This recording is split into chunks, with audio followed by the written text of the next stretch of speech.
한국형 구축함 KDDX 사업의 사업자 선정이 임박했습니다.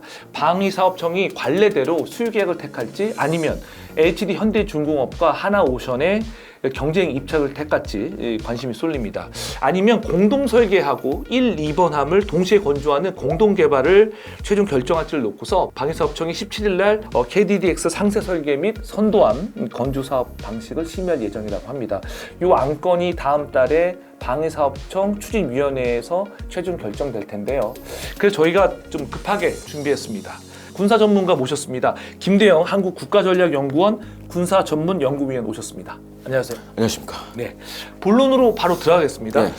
네, 이 차기 구축함 사업, 한국형 차기 구축함 사업, 이 KDDX 사업 어떤 내용인가요? 한국형 이지스 구축함이라고 생각하시면 되는데 기존에 우리 정조대왕하면 잘 아시죠? 배는 우리가 만들었지만 지금 이제 정조대왕이나 세종대왕 우리가 만들었지만 안에 들어가는 핵심적인 장비 레이더라든가 전투체계는 이제 미국산을 썼어야 됐죠. 근데 이 KDDX는 이게 다 국산화되는 겁니다. 아, 전부 다. 네, 근데 이제 추진 체계는 좀 예외라고 할 수 있고 원래는 뭐 2028년까지 뭐 1번함이 나오기로 돼 있는데 이제 뭐 뒤에 말씀드리겠지만 여러 가지 지금 사정으로 인해서 그렇죠. 2030년 뭐 전에 과연 이 1번함이 나올 수 있을지 약간 좀 걱정이 되는 상황이죠. 맞아요. 근데 방위사업청이 어쨌든 결정을 내려줘야 되는데 왜 결정을 미뤘죠?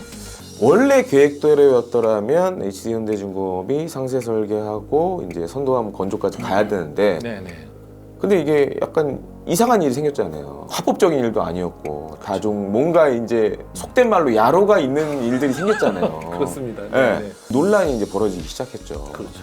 맞아요. 그러면서 이제 어떻게 보면 방위사업청은 일종의 이제 폭탄 돌리기를 한 거죠, 계속. 그렇죠. 어느 하나에 내려야 되는데 뭔가 방위사업청도 뭔가 떳떳하지 못했던 뭔가 부분이 있는 그렇죠. 거고 뭔가에 이렇게 미움을 받고 싶지 않은 것도 네. 있었고 뭐 그랬던 것 같습니다. 근데 최근에 산자부가 하나오션과 HD 현대중공업의 KDDS 방산 물자 업체를 이제 지정했어요. 네. 방산업체 지정의 의미 뭘까요? 산자부가 이렇게 결정한 거는 어떤 데 하나를 지정하게 되면 이게 본인들도 다시 또 논란에 휩싸일 수가 있어요. 그렇죠. 그러니까 이건 객관적으로 봤을 때 그러다 보니까 두 업체 다 뭐 건조 능력은 출중하니까 그러니까 두 군데 다 지정을 한 것 같아요. 그러놓고 산업자원통상부는 빠지고 이제 그렇죠. 다시 폭탄이 방사청으로 온 거죠. 다시 이제. 온 거죠. 그러니까 산자부 입장에서도 어차피 두 업체 다 그 특수선 사업을 하고 있고 둘 다 지정을 안 할 이유도 없어요, 사실. 그렇죠. 그렇죠. 네. 그리고 전에 다 이제 뭐 구축함이든 호위함이든 건조해본 경험이 있으니까. 있죠. 그러니까 오히려 산업통상자원부는 룰에 의한 그 결정을 한 거고 반면에 이제 방사청은 또 이제 당혹스러운 상황이 온 거고 지금. 그렇죠. 이제 원팀으로 가자. 네. 이제 이게 국내 원팀이냐, 뭐 해외 원팀이냐. 네. 최근에 이제 MOU 맺은 거는 어쨌든 해외 수출에 국한된 원팀 이야기인 것 같은데 그때 내용을 혹시 아시나요? 들으셨나? 호주 호위함 사업만 해도 우리가 물론 안 됐잖아요. 근데 그때 이제 많이 업계에서 걱정했던 건 뭐냐면 HD 현대중공업하고 이제 하나오션 둘이 나갔었잖아요. 그러니까 그때부터 다들 이제 우려를 했죠. 걱정을 했지. 근데 잘 보면 어차피 같은 배잖아요. 성능을 개량했냐 안 했냐 차이지. 그렇죠, 그렇죠. 그러니까 이게 되게 세계 시장적인 측면에서 봤을 때는 코미디인 거예요. 이게 국가대표 대항전인데 우리나라만 두 팀이 있는 거예요, 계속. 그렇죠. 그러니까 이게 그때부터 문제가 됐었죠. 그렇죠. 국내 사업도 원팀으로 해야 된다? 또 해야 될 이유가 있다면 어떤 점이 좀 그렇게 볼 수 있을까요? 지금 아시다시피 이제 우리나라 인구 절벽이 심각해지잖아요. 그렇죠. 그러면 군병력이 계속 줄 수밖에 없어요. 배를 몰 사람이 점점 줄어든다는 거예요. 그렇죠. 배를 만들 회사는 많은데 배를 정작 운영할 사람이 없어요 이제. 그렇게 되면 자연스럽게 국내 내수 시장은 줄 수밖에 없어요. 제가 봤을 때는 이건 장기적으로 사실은 인수합병이 절차가 좀 필요해요. 일본도 사실 비슷하게 갔거든요, 결국에는. 그렇죠. 다른 해외 나라들도 마찬가지고. 그런 걸 따졌을 때 국내에서도 이제는 먼 미래를 봤을 때는 슬슬 하나의 원팀으로 구성이 돼야 될 필요가 있죠. 지금 차기 호위함 사업이 이제 대표적인 제가 난맥상으로 보는데 거의 수주전에 한 3개 업체가 뛰어들잖아요. 보시면은 HD 현대중공업, 하나오션, 그다음에 SK플랜트. 그러니까 뭐 저가 수주 막 하려고 그러고 막 난리가 나잖아요. 그렇죠. 심지어 이제 건조 능력도 안 되는데 네. 뭐 어떻게 해서 이제 들어갔는데 나중에 그 뭐 부품이나 소재가 없어가지고 그쵸. 뭐 결국 얻었어야 되고. 수주해도 잘못하면 적자가 날 수 있는 거예요, 이게. 그리고 지금 이제 가장 큰 문제가 이제 예를 들어 추진책이 뭐 가스터빈이라든지 뭐 디젤 엔진이라든지 코로나19 이후에 공급망 붕괴 오면서 가격이 다 올랐어요. 맞아요. 그러니까 하나 두 개 구입하면 단가가 그만큼 확 올라가요. 그러니까 그런 문제들도 지금 있는데 이렇게 또 업체까지 많다 보니까 그러면 이제 수주하는 업체는 이제 더 큰 문제가 생기는 거죠. 이게. 그렇죠. 그래서 우리가 필요한 게 이번 KDDX는 좀 공동 개발 방식으로 좀 가야 되지 않을까? 예. 공동 개발 방식이라면 어떤 방식이고 이걸 했을 경우에 어떤 효과가 있을까요? KDDX는 지금 중요한 게 상세 설계잖아요. 그리고 이제 선도함 건조 요게 있는데 요거를 예를 들어서 두 회사가 같이 하는 겁니다. 같이. 네, 같이 한 다음에 그러니까 선도함도 어떻게 보면 이제 1번함이 나오는 게 아니라 선도함이 두 척이 나오는 거죠. 두 군데서 건조를 하다 그렇죠. 보면. 왜냐면 너무 늦었으니까. 네, 빨리 지금 해야지. 너무 늦었고 오죽하면 지금 해군참모총장이 좀 제발 일정대로 좀 가게 해달라. 이거를 다 해결을 하려면 간단해요. 그냥 같이 협업을 해서 같이 공동 상세 설계를 하고 그다음에 이제 하나오션, HD 현대중공업이 선도함을 한 척씩 만들게 되면 그러면 해군이 원하는 전력화 시점에 빨리 할 수가 있죠. 그렇죠. 근데 이런 얘기 할 수 있잖아요. 현중 입장에서는 야 너희들은 개념 설계만 했고 기본 설계 안 했으니까 상세 설계할 때 우리랑 같이 공동 설계를 할 수 있겠어? 그게 말이 안 되는 이유가 있어요. 아 왜요? 이 설계도의 지적재산권은 정부가 갖고 있어요. 물론 조선소가 일부 들어가 있는 거 있지만 이건 다른 나라도 마찬가지입니다. 미국도 보면 미국의 이제 그 컨스텔레이션 그 호위함 사업 같은 경우에 보면 이 설계 도면과 관련된 이 소유권은 정부가 갖고 있지 미 해군이 갖고 있지 업체가 갖고 있지 않아요. 그리고 이것도 사실 우리 세금으로 하는 거 아니에요? 맞죠. 누가 뭐 할 수 있어 없어라고 업체가 권한을 내세울 수 아니, 없는 업체가 거죠. 자기 돈 내서 하는 건 아니잖아요, 다. 그렇죠. 그러니까 그렇게 주장하면 말이 안 되는 거죠, 이거는. 그러네요. 그래서 이거를 공동으로 설계를 해서 두 군데가 갖고 하면 지금 안에 들어가는 뭐 도급, 광급 장비들, 그러니까 광급 장비들 같은 경우 오히려 하나 들어갈 게 두 개로 늘어나는 거 아니에요? 그렇죠. 그러면 자연스럽게 가격도 좀 인하할 수 있고 맞네요. 네. 전력화 시점, 경제성 이런 거 고려했을 때는 오히려 이게 더 합리적인 선택일 수도 있다. 자, 그럼 이번에 KDDX의 계약 방식 어떤 계약 방식으로 진행될 것인가? 한번 예측을 좀 해본다면 첫 번째로는 기존 방식, 그러니까 수의계약. 상세 설계, 선도함 건조를 수의계약으로 할 거냐. 공동 상세 설계를 공동으로 하고 선도함을 두 척을 각사가 나눠서 하는 방식. 그 다음에 저는 세 번째도 있다고 보여져요. 지연. 지연. 계속 질질 끄는 아무것도 거죠. 결정하지 않는 거야. 질질 끄는 거죠. 이제. 근데 지연하려면 그 지연의 명분이 있어야 되잖아요. 그러니까 계속 이제 뭔가 좀 더 검토를 해보겠다 이제 이런 식으로 이제 지연할 수도 있고. 왜냐면은 지금 이제 1번안 예를 들어 수의 계약으로 한다.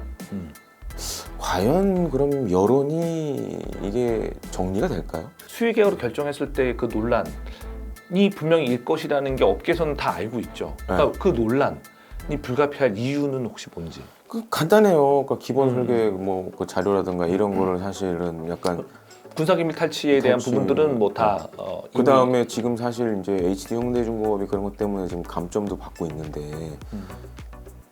그 업체에다가 이걸 수의 계약을 한다?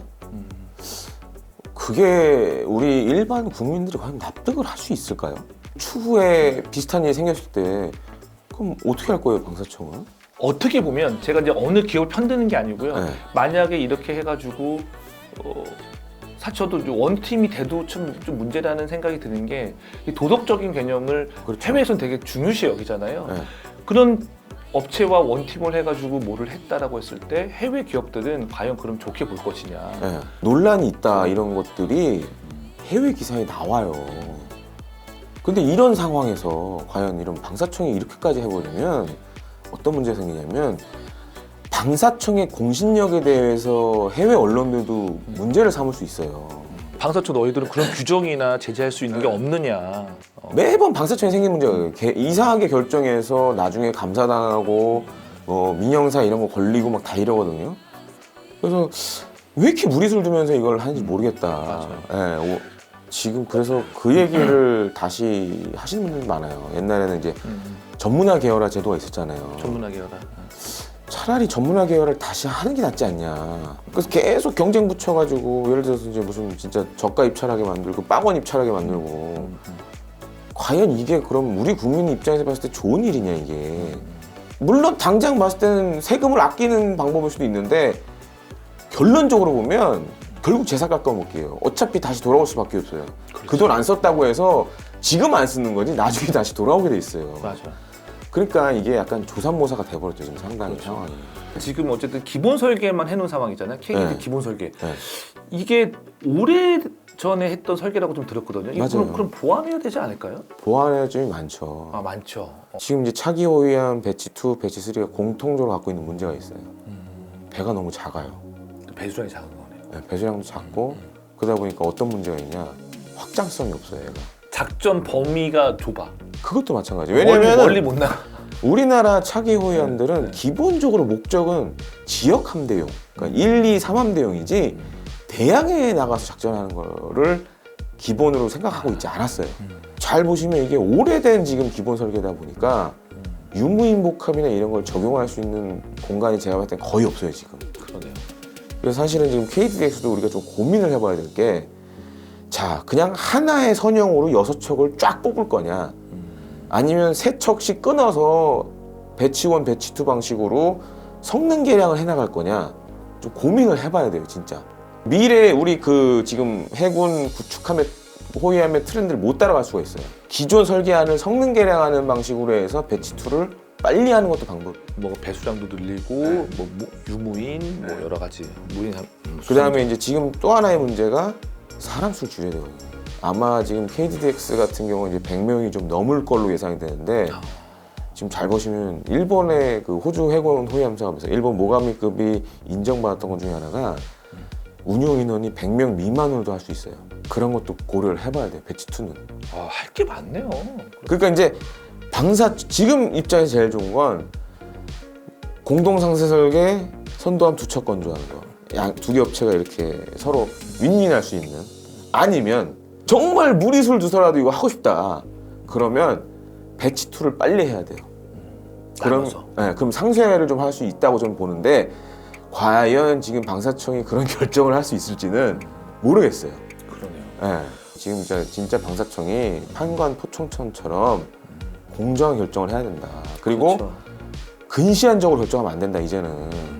아시다시피 지금 K방산이 지금 잘 나가고 있고, 또 한 가지로는 지금 K군함도 뭐 미해군 MRO 사업도 있고, 어쩌면 이제 미해군에 우리가 전투함도 건조할 수 있고, 여러 가지 지금 호재들이 있는데 괜히 이상한 결정해가지고 지금 굉장히 그러니까 국내적으로 안 좋은 영향을 줄 수가 있거든요.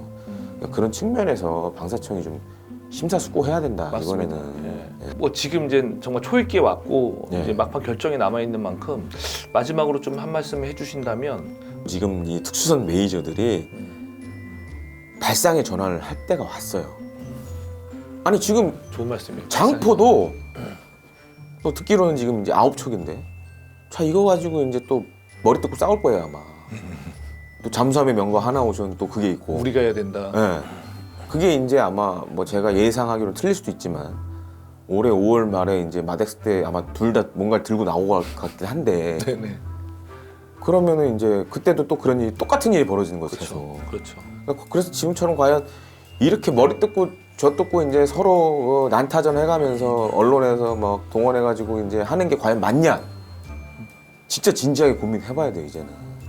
지금 이제 수출 관련해서 원팀을 했지만 갈수록 아마 해군의 그런 큰 사업은 점점 없어질 텐데 점점점 줄어들 수밖에 없는 구조예요. 근데 지금 상황에서 예를 들어 지금 특정 업체는 자기네들의 뭔가를 지키기 위해서 계속 지금 안 된다고 꼬장 부리고 앉아 있고, 이거는 그분은 좋을 수 있어요. 그분은 자기 집에 갈 때까지는 행복할 수 있는데 다음 사람들은 다 후회할 겁니다. 이렇게 하면 같이 살 수 있는 방법을 고민해야 된다. 맞습니다. 어차피 시장은 국내 시장은 줄 수밖에 없다. 이거를 꼭 염두에 두셔야 됩니다. 마지막으로 좀 이 말씀 드리고 싶습니다. 그렇습니다. 오늘 좀 귀한 시간 내주셨는데 말씀 들어보니 정말 우리가 노를 정말 잘 지어야 되겠다 이런 네. 생각이 생각이 좀 들고요.